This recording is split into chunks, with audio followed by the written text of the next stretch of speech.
புரட்சி பாரதம் கட்சியின் சார்பில் பட்டியல் சமூக மக்களுக்கு எதிரான வன்கொடுமைகளை தடுக்காத தமிழக அரசை கண்டித்தும், பட்டியல் சமூக மக்களுக்கு பாதுகாப்பு வழங்க கோரியும் கவன ஈர்ப்பு ஆர்ப்பாட்டம் நெல்லை வண்ணாரப்பேட்டையில் வைத்து நடைபெற்றது.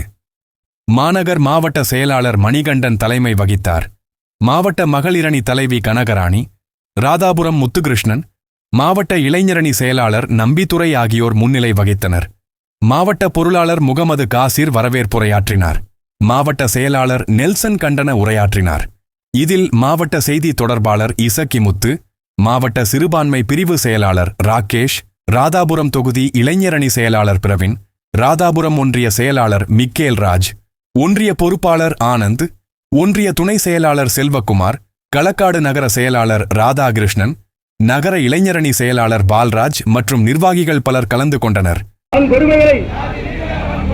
ஜாதி ரீதியான வன்கொடுமைகளை தடுத்து நிறுத்து. தமிழக அரசே